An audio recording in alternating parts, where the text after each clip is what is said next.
And in today's video, I've got a huge comparison between the DJI Mini 4 Pro and the DJI Air 3, and I'll be comparing the ActiveTrack 360 Auto mode.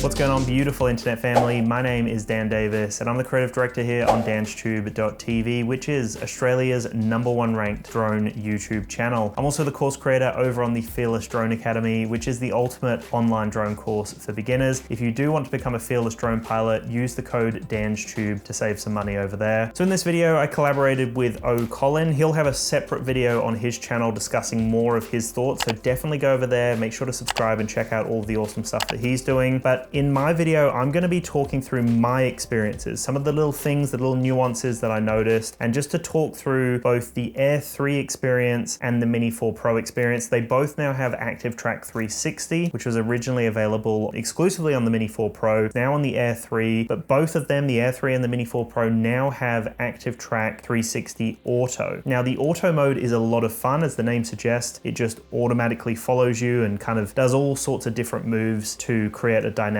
shot. A few things that I noticed immediately straight off the bat: you can't increase or decrease the altitude. So straight when you're in auto mode, you have no control. So what I would suggest is just hovering your finger over the actual pause button on the controller. That will basically stop the ActiveTrack Auto in its tracks. So literally both Colin and myself, we had our finger on the stop button and we're going from looking at the screen to looking at the drone, making sure that the drone didn't collide. And just keep that in mind because you can't increase or decrease the altitude, so the stop button is the way to go in the ActiveTrack 360 Auto mode. So if you are in the market for a DJI Mini 4 Pro, I will have some links below to check it out. Make sure to go over to the D1 Store's website if you're based in Australia. Check out some of the deals I have available below. If you want to pick up some accessories or select items, you can use the code DANSTUBE to save over there. If you want like a custom bundle and you want to get the Mini 4 Pro with a few other things, reach out to sales@d1store.com.au, mention DANSTUBE, and they can help you out with the best deal possible. And on top of that, for my international audience, I will have some links again below to check out all the other deals I have available on Amazon and some other stores as well. And so what we did was we tested the same track, the same path with both the Mini 4 Pro and the Air 3. We jumped on some electric scooters and basically followed around this empty car park. There were a few kind of hanging, like low hanging wires. There were a few poles around us and we were just kind of keeping an eye on it just to see how it went. Both of them performed phenomenally well with our first test. They both did a really cool job of tracking around, keeping an eye and everything. And in a few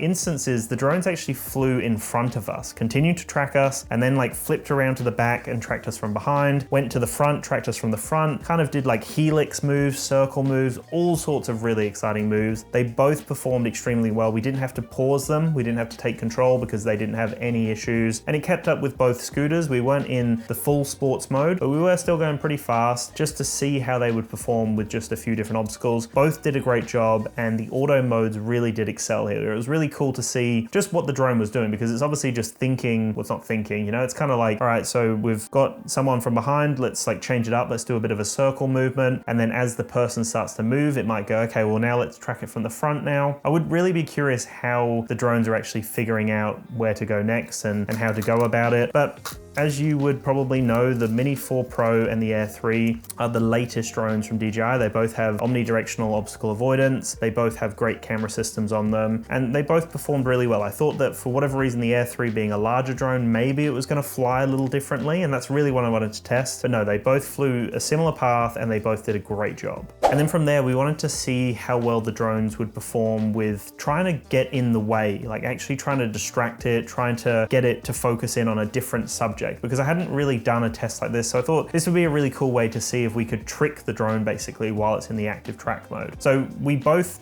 did the same kind of maneuver, the same movement again. Basically the drone is following us from the front, we're walking, and then as we just get into the frame, we got one of us to basically push the other one out of the way and try to kind of get the attention of the the drone. Amazingly enough, both of them did not get stumped on that. So I am, again, really curious what DJI are doing here, whether it is actually tracking like the facial structures, whether it is tracking what we're wearing. It must have like some sort of, I guess, profile for us, or it must be figuring out roughly what we're wearing and what we look like, because then we continued the tests again, and we did examples where like we're jumping in front of the person that it's meant to be tracking, and then that person tries to sneak off from the side, but no, kept tracking the person that it originally started tracking. We did ones where we're like jumping, waving our arms. We did ones where we crossed each other. And again, on all instances with both the Air 3 and the Mini 4 Pro, they both performed phenomenally well. I was actually quite blown away. Like Colin and I were talking about it, and for whatever reason, I thought that maybe if someone else got in the way, like, you know, Colin and I maybe could look quite similar to a camera. So, you know, me jumping up and then Colin sneaking off, I thought, well, maybe it's just gonna pick up on me, you know, or when we're both in the frame, I thought maybe it will get confused. But there was never a point that it lost us. I did find that when it lost visual line of sight, it would place a pin. So for example, when I ducked behind Colin, it placed a pin, and vice versa.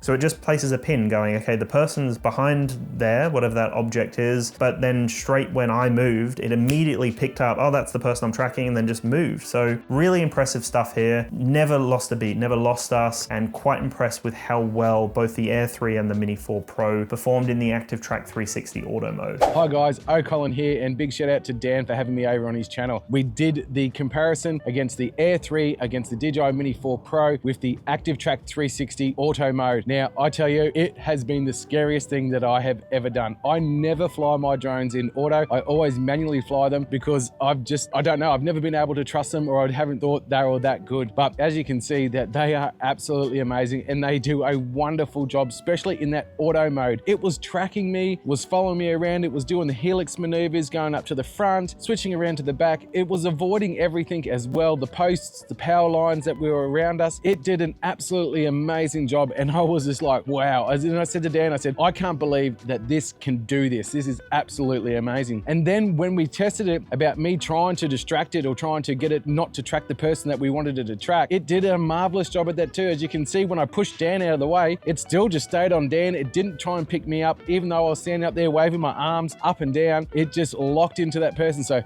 DJI must be doing face recognition or something, because that was just absolutely amazing how well it was doing the tracking. I can't believe how great the ActiveTrack 360 mode is, especially in auto, and I will definitely be using it more often after doing those tests with Dan, because I have faith that it's going to be able to dodge everything that I need it to dodge and still just get me those crazy shots that I can't do by myself, and that I can't do. I've always had to have someone else fly the drone, or I'm flying it for someone else. But now with that ActiveTrack 360 auto mode, I can do it all by myself. Hands down, the Air 3 and the DJI Mini 4 Pro did an absolutely amazing job with the ActiveTrack 360. Thanks for having me once again, Dan, and I'll see you guys next time. So definitely check it out, guys. Like I said, impressed with how they're doing this algorithm, how the AI is actually keeping lock on someone, because that was something I was thinking, right? Like if you're tracking someone and there's lots of other people around, will it continue to track you, you know, or will it get lost with someone else that looks similar or has a similar body type or similar clothes on or whatever it may be? But no, amazingly enough, it must create almost like a profile for that person. And yeah, never lost us once. Did a great job with the auto as it was just following around us. So well worth checking out. If you haven't updated the Mini 4 Pro or the Air 3, update, check out ActiveTrack 360 Auto, play around with it because it is extremely impressive. So anyway, guys, thank you so much for watching. I'll chat to you in the next one, and peace.